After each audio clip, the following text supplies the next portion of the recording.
Hi, I'm Mike Trevisano. I'm ordained as an Osho in our order, and I'll be speaking this week on the worldly winds of status and disgrace, continuing a series of talks started last week by my brother Brad.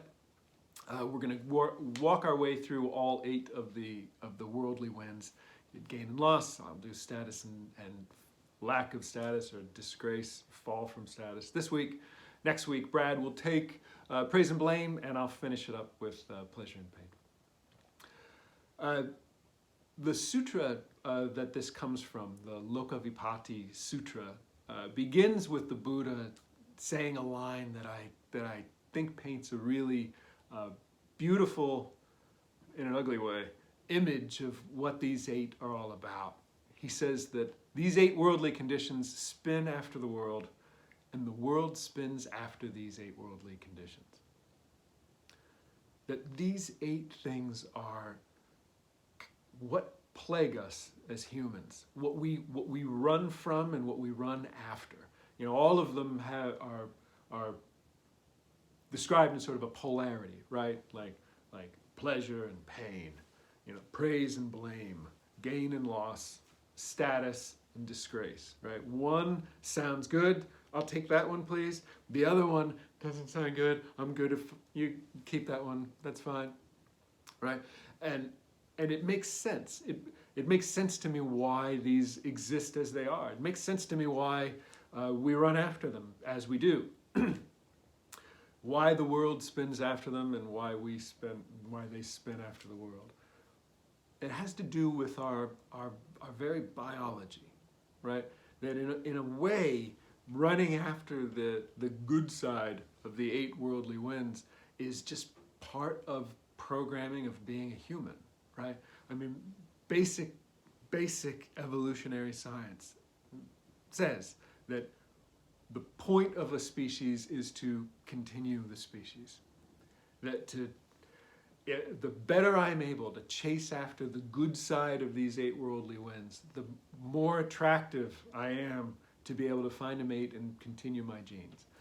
High status, tons of gain, lots of pleasure in my life, right? Tons of praise. That's a pretty good resume, a competitive resume to carry on my genes, right? Go after that guy. Don't go after the guy who's in disgrace. He's always getting blamed for stuff. He lost everything: jobs, money, his house, like that, you know. And he suffers a lot. He's always in pain, kind of. Who would want that guy, right? It makes sense. It is our natural state to chase after the good side of these things. But the point of the sutra is the Buddha is saying, but it's trouble. The chase after these is ultimately not going to give you what you want, right? That even if you have all of those things, and we know people who have most of these things, who have the life that we think we would want, that, like, man, that dude must be like super happy. He's got everything, right? And then you come to learn that he's not happy, right? That he suffers, right? But it makes sense. Evolutionarily, you know, I want to be able to compete. I strive to be the best, you know, version of myself for all marketing appearances, so that I can most successfully meet someone and pass on my genes. It's part of who I am to chase after this stuff. I have, in my own history, this particular one, the status and disgrace one, hits awful close to home. And I'm sure it hits awful close to home for most people. I think that especially in this time of social media, where our own personal brand is ever present and updated daily, and, you know, this is who I am in the world, and this is why I'm worth liking, you know, is at a critical level for us to want to look at this one in particular and see what is going on here, and how can we get out of this.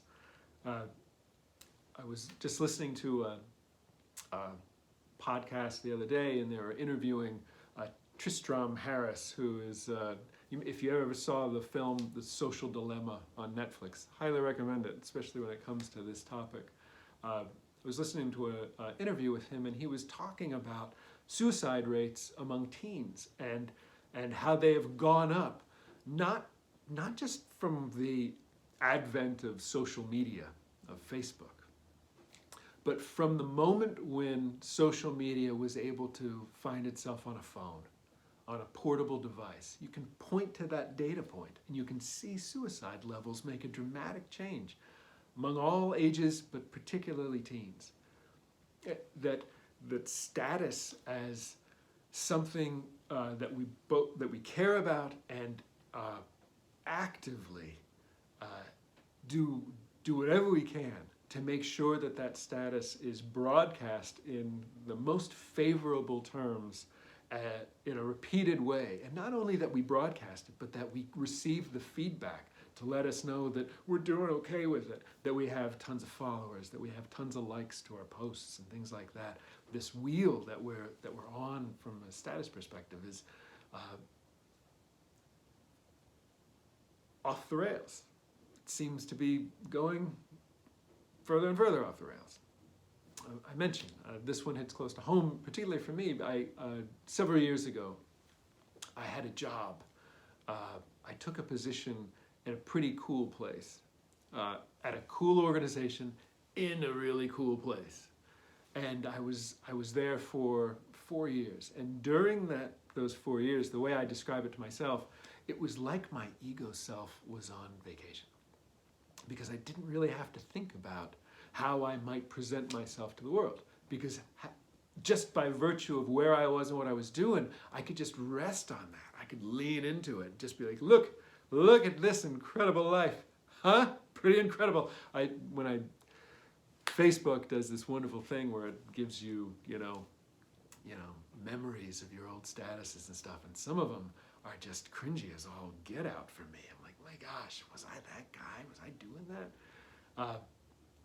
But at the time, it felt unbelievable. But it ended. Like Brad talked about last week, a fundamental problem with these 8 worldly winds is that they're impermanent, that they end. And this one ended for me. And it ended consciously. My family got together and we decided it's time to move back home. We wanted to be closer to our families and our parents at the time. And it made sense for us. And we went into that consciously. And I did not realize at the time that we made those decisions just how painful it would become for me once we were back. And my ego self had a moment to go, wait a second, what about the story we were telling about ourselves? We don't have that anymore. And I would say I suffered a true eruption of my own identity. Like, who am I? If I'm not that anymore, then who am I? And is this person that I'm saying I am now, is that person worth anything? And the answer I was coming up with was no, he wasn't. He's like a failure. He's like a piece of shit. Like, who is this guy? What's he do? What's his worth now? It's not good. And I suffered depression. If I go back and look at it clearly now, I'm like, yeah, dude, you were depressed. You were holding back on that, but you were depressed. Of course, it's a part of my path that leads to this very, me here now doing this very talk, right? So I bow to it, the experience of going through it. But this one in particular, the thirst for status and then the fall from that and the pain that can come is all too real for me personally. So what can we do about it? Because not only does it make sense from an evolutionary standpoint, but even a Psych 101 student can give you the support, right? That we have support for why this is. And it comes in the form of, if you're familiar with Abraham Maslow's hierarchy of needs. If not, here's a quick primer, Psych 101 primer. So Abraham Maslow comes up with this concept of that all human beings have needs, and they must be satisfied in order. So it's a hierarchy. It's drawn like a triangle, right? And the lowest order need are these physiological needs of a human being. By physiological, I need food, I need shelter, I need water. Without those things, there is no going after anything else. There are no Instagram followers that I can go chase after if I have no water or food or shelter, right? So they must be satisfied. Once they are, the next order is safety needs. That I need to, as a human, I need to live in a society where I feel safe. There's got to be laws, there has to be opportunities for employment and an economy that makes sense, that I am able to satisfy those physiological needs through a job of some sort, right? So physiological, then these safety needs. Once those happen, I can be open to my very human need for love, that for relationships, for family, for connections with other human beings. And once that is satisfied, I can go to the next order of needs, which are esteem needs. Needs that I have experienced dignity as a human being, that I am able to operate or work somewhere that I find understands the worth of the work that I do, that I have a certain status in life, that I'm able to recognize that my position in this world is one that I think is valuable, that I have a need for that. And only after these four categories of needs are satisfied can I go after the last one, the self-actualization, as Maslow called it, the peak experiences of life, the true enlightened being. I can only go after that stuff once those others are met. And that's the world of the 8 worldly winds, right? Like that's the ego self world of doing and having. That I have these things, I do these things so I can have those things, and if I do it well enough, I can get to that very, very top order of need. I can finally do something to self-actualize. But and that is my natural state.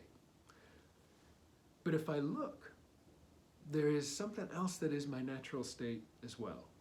And I think you can look too. When I walk in a forest on a beautiful day and I feel a connection, whatever that is, that indescribable connection,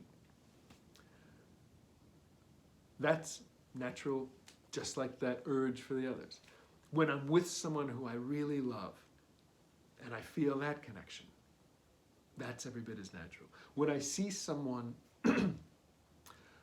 who I love do something and it brings them true joy, then I feel joy for them. And it's every bit as natural as the other one. When I see someone who's suffering, someone I love or even someone I don't love, someone a being who is in pain, my heart naturally feels compassion for them. I don't have to work at it, right? It is every bit my natural state to experience those feelings as it is to experience this drive towards the 8 worldly winds. Excuse me. I would put those under ego self world of doing and having. This is the true self world of being.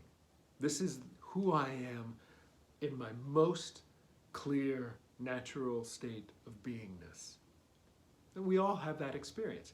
And I would go so far as to say, those are the experiences I truly, truly value. And there's a reason for that. They're the ones that feel the best. They're the ones that I think I'm going to get over here if I work just hard enough at it. Then I'll have this true, profound feeling of connection and love and compassion, right? But the fact of the matter is that feeling of love and compassion and joy, that feeling is inherent in me from the start as a human being. And this is why, to give all credit where credit is due, internationally renowned teacher and wonderful person, Anthony Stultz, is the one that says you can take that Maslow hierarchy of needs and just turn it right over. When we really look at who we are as a person, that self-actualization need, that biggest experience of our life kind of need, it's already there. We just have to see it. Now, of course, yes, we need food, we need shelter. I'm not arguing against that. Both are true, right? Both exist. But I don't have to wait to experience that top one. It's accessible to me right here. It's every bit my natural state as my my biological need to run the rat race, right? But in order to experience it, I have to do something. I have to practice it, because if this other one is my biological drive, my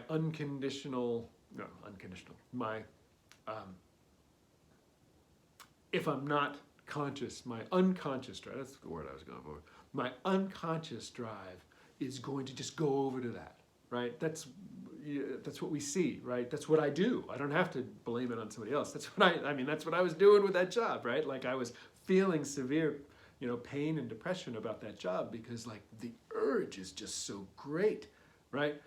It's only when I mindfully look at what is really truly most important, that feeling of connection and love and compassion, right? And joy.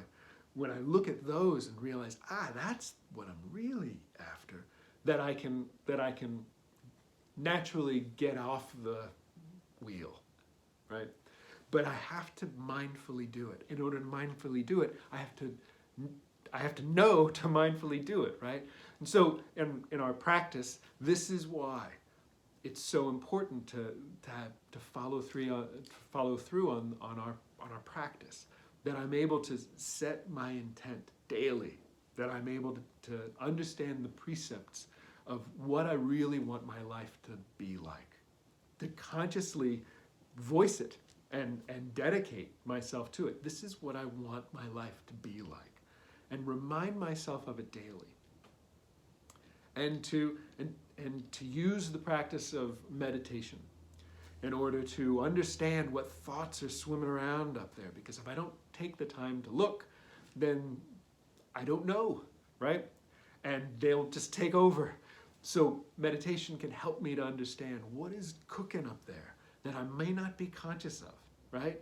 That may be troubling me, but I just don't even know about it because I didn't take the time to look. And meditation can help me to do that. And then once I understand what that thinking is that may be driving an emotion that is not feeling so hot, I can use the practice of mindfulness to unpack that and understand, all right, what am I feeling?